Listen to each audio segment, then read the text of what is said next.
畫面一開始是一片黑色，沒有音樂，只有微弱的電流聲，像是老舊錄影帶正在啟動。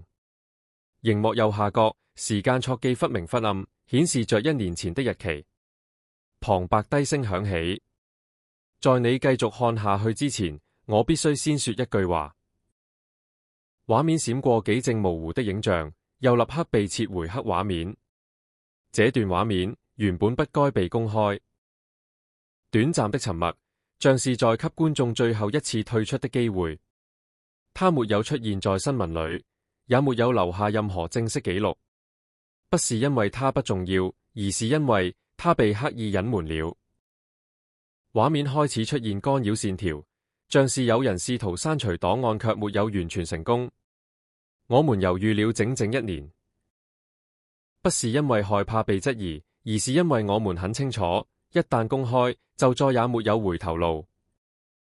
鏡頭慢慢推近一個資料夾，上面只有一個簡單的標記：未公開畫面。這不是都市傳說，也不是網路謠言，這是一段真實存在卻被封存的記錄。背景音開始變得低沉。有人曾試圖阻止這段影像被播放，有人要求我們刪除所有備份，甚至有人警告，如果繼續追查，後果自負。畫面閃過模糊的人影，臉部被刻意遮蔽。但正因為這樣，我們更清楚，這件事不能就這樣消失。停頓。如果你選擇繼續看下去，代表你願意自己判斷真相，而不是只接受被告知的版本。黑畫面上出現一行字：本影片拍攝於1年前，因特殊原因封存至今。旁白最後說道：現在，讓我們回到一切發生的那一天。畫面慢慢轉亮，進入下一幕。畫面切換為白天的街景，看起來再普通不過。1年前，日本某地發生了一起奇怪的接觸事件。畫面標示出時間與地點，但地名被模糊處理。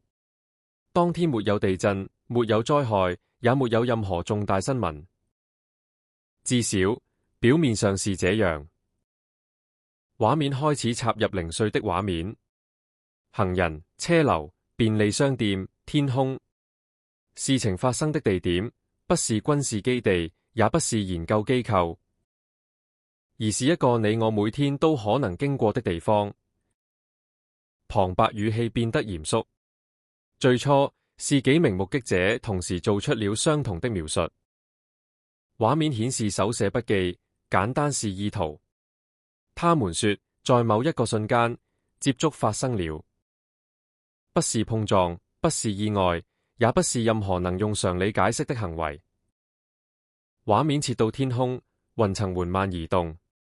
接觸發生的時間很短，短到只有幾秒鐘，但那幾秒卻改變了所有相關人的生活。畫面中，新聞網站的標題一閃而過，又迅速消失。有媒體曾經短暫報道過這件事，但不到24小時，所有相關內容全部被刪除。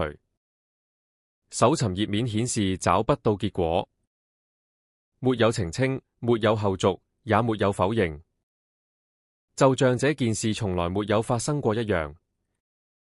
旁白放慢速度，但我們知道它真的發生了。畫面顯示被打上黑條的文件，因為有人留下了影像。只是這些影像從一開始就沒有被允許公開。音樂慢慢浮現，低沉而壓迫。問題是，如果這只是一場普通事件，為什麼需要被隱瞞？畫面定格，而這正是我們接下來要告訴你的內容。熒幕慢慢淡出，準備進入線3。畫面慢慢從黑暗中亮起，呈現一條看似普通的街道。街道旁是低矮的建築，偶爾有行人經過。天空的雲層慢慢移動，陽光斜照在地面上。畫面平靜，但觀眾可以感受到一種不尋常的氛圍。旁白緩緩響起，事情發生的地點看起來完全平凡，這裏沒有任何警示牌，也不是什麼特殊的場所。對於一般人來說，它可能只是日常生活中的一部分，一條每天經過的街道，一片普通的空地，甚至是一個沒有人注意的小公園。鏡頭緩慢掃過街角、路燈、樹叢和一輛停在路邊的自行車，細微的風聲、遠方車流聲以及偶爾路人說話的聲音，構成背景的現實感。然而，旁白開始揭示不平凡之處。然而，就是在這樣看似普通的環境中，發生了一件極不尋常的事情。這件事從表面上看或許沒有任何異樣，但目擊者的描述卻告訴我們，這裏曾經出現過某種無法用常理解釋的現象。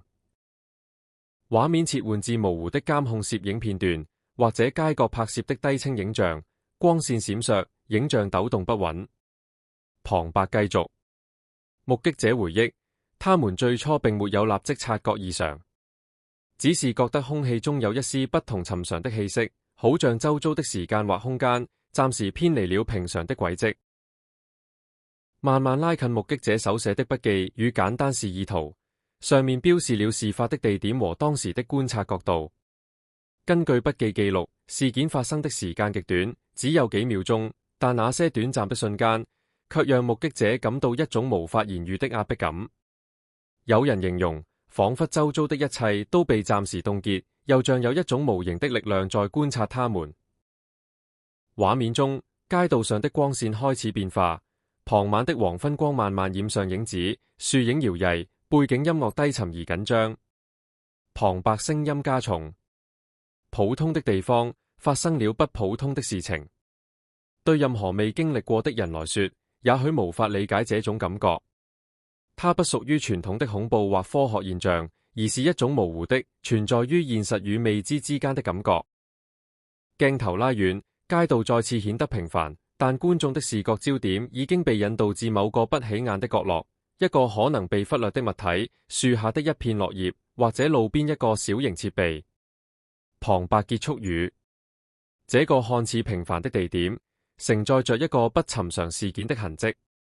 它提醒我們，平凡之中，也許正潛藏着不為人知的真相。畫面慢慢淡出，為下一幕初次接觸做好鋪墊。畫面切入重現畫面，幾個人影站立於空地上，光線忽明忽暗，鏡頭略帶抖動，增添真實感。背景音樂低沉緊張，偶爾響起微弱風聲。旁白開場。根據目擊者的描述，初次接觸發生得非常突然，也非常短暫，沒有任何預兆，沒有聲響，甚至沒有明顯的動作改變，只是在眨眼之間，某種力量似乎觸碰了他們。畫面慢慢特寫光影變化，樹影搖晃，地面上的葉子輕微抖動，手持儀器的指針輕輕晃動。旁白繼續，目擊者回憶，當那股力量出現時，他們的感官被同時刺激，視覺、聽覺，甚至是一種難以形容的心理感受。有人說，他們感覺到一種冷意，卻又像有光芒包圍着自己。鏡頭慢慢拉近目擊者模糊的臉部，表情驚訝、困惑或緊張。旁白聲音低沉，這種接觸並非普通的碰撞或互動，它沒有痛感，也沒有明顯的動作痕跡，卻讓每個人都留下深刻的印象。那短短幾秒，足以讓他們的情緒和思維完全改變。畫面切換至空地，光線斜射，投下長長的影子。遠處似乎有微弱的光點閃爍，但又很快消失。旁白加重語氣。接觸結束後，所有人都感到一種混合的情緒：恐懼、困惑，甚至是敬畏。他們不知道自己目睹了什麼，也無法用常理解釋。鏡頭最後停在一個被遺留的物品或儀器特寫上，光線微微閃爍，背景音樂緩緩減弱。旁白收尾。雖然表面上世界恢復了平靜，但這一瞬間留下的痕跡，卻永遠烙印在了每個目擊者的記憶裏。真相也在這短暫而神秘的接觸中，悄悄隱藏起來。畫面慢慢淡出，為下一幕奇怪現象的發生鋪路。畫面從空地的殘影開始，樹葉微微抖動，遠處的儀器閃着微弱的燈光，仿佛有一股看不見的力量在影響周遭的一切。背景音樂低沉，偶爾響起不規則的嗡嗡聲，增添不安的氣氛。旁白緩緩響起，接觸之後，事情並沒有結束。它的影響比我們最初想象的還要深遠。畫面慢慢特寫幾件目擊者留下的物品。筆記本、手機、儀器的指針在空中微微晃動。旁白繼續，目擊者描述，在接觸之後，周遭環境出現了許多奇怪現象。儀器開始異常運作，指針不停跳動，電子設備時而失靈，時而又恢復正常。畫面切換到樹木的影子忽明忽暗，光線似乎被某種力量扭曲。旁白語氣低沉而緊張。有人看到空氣中出現微弱的光點，好像漂浮的粒子，但仔細看卻無法解釋它的來源。還有人感受到寒意，甚至在短時間內無法正常思考。慢慢拉近目擊者的臉，他們的表情驚恐又困惑。旁白繼續，這些現象持續了幾分鐘，也許對外界來說微不足道，但對目擊者而言，每一秒都像經歷了一個異常世界。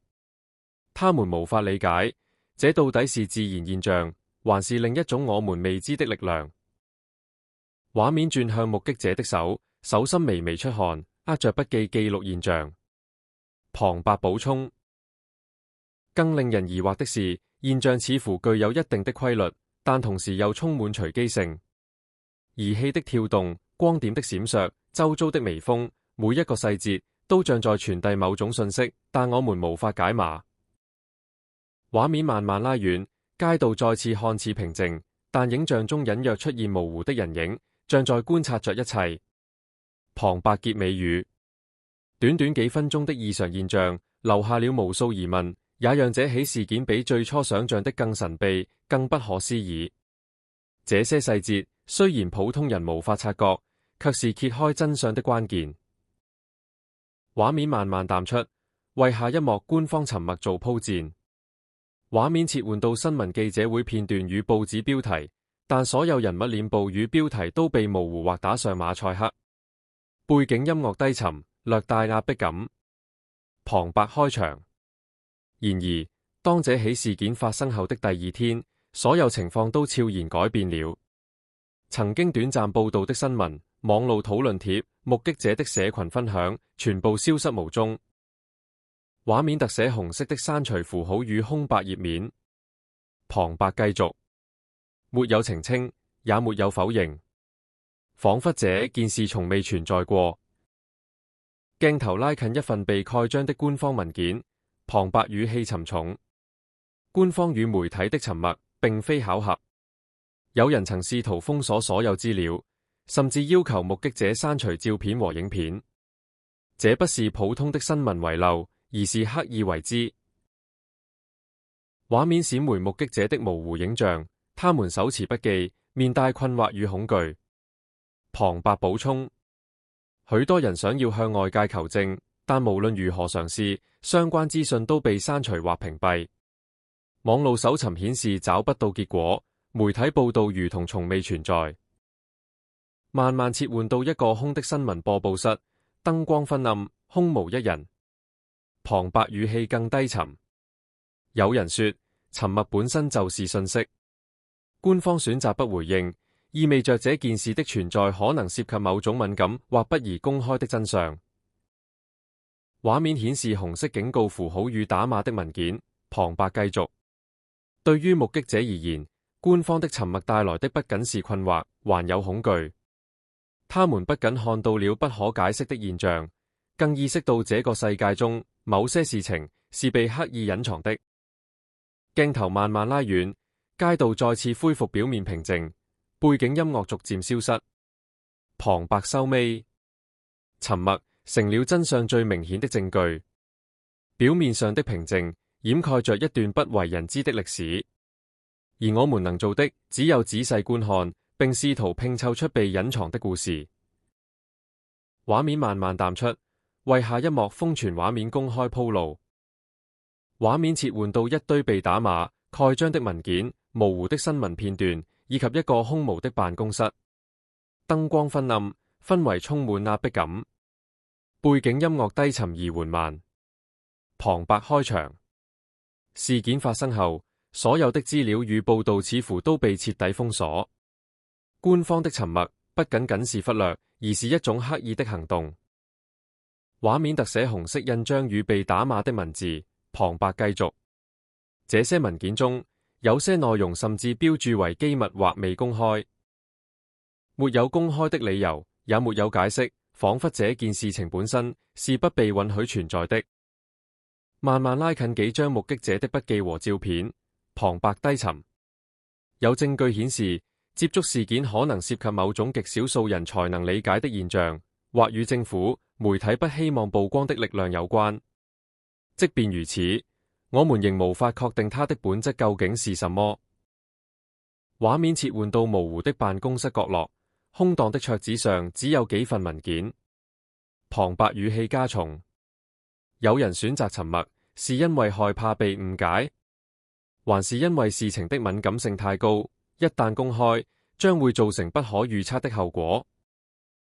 鏡頭慢慢拉遠，街道再次出現空無一人的場景。旁白補充：這種刻意隱瞞，讓普通人無法知曉事情的全貌，也讓目擊者感到孤立無援。世界似乎表面平靜，但真相正在被層層掩蓋。畫面閃過模糊的光點與不明物體。旁白結尾：我們所能做的，只是透過有限的資料與影像，去拼湊出事件的全貌。而這些拼湊的碎片，也許只是冰山一角。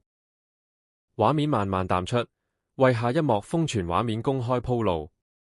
畫面突然切換到一段模糊的錄影帶畫面，畫質低，光線忽明忽暗，聲音帶有微弱雜音。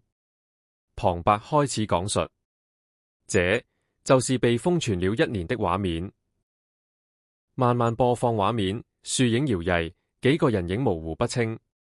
旁白語氣低沉。從一開始，這些影像就不允許被公開。有人試圖刪除它們，封鎖它們，甚至威脅持有者。但今天，我們終於將它呈現給你。畫面特寫目擊者手持儀器，指針晃動的瞬間。旁白解釋：影像中，我們可以看到接觸發生的地點、人物以及周遭環境的異常現象。雖然畫面模糊，但每一秒都記錄着真實發生的瞬間。慢慢拉近光點、樹影和儀器的特寫。旁白補充：你可以看到，一切都如目擊者所描述，短暫、不可解釋，但又真實存在。這些影像正是事件留下最直接的證據。畫面切換到模糊的面部輪廓與手部特寫。旁白語氣緩慢。每一個細節都充滿詭異感，光線忽明忽暗，空氣仿佛在流動，物體微微晃動。這些現象在日常生活中根本無法解釋。畫面中時間戳記閃爍，顯示拍攝日期。旁白語重心長。影像瘋傳了1年，也許正是因為它太過真實，太過令人困惑。它挑戰了我們對現實的理解，也提醒我們，有些事情並非我們所能掌握。鏡頭拉遠，畫面逐漸變暗。旁白最後說道：現在，你終於看到了這段被隱藏的畫面。真相也許不在於你是否相信，而在於你是否敢去思考。畫面淡出，進入下一幕開放式結尾。畫面完全黑暗，只聽到微弱的風聲與遠方鳥鳴。旁白緩慢響起。看完這段影片，你可能仍然感到困惑，甚至懷疑它的真實性。但這正是我們想要保留的感覺：不確定、不可解釋，卻真實存在。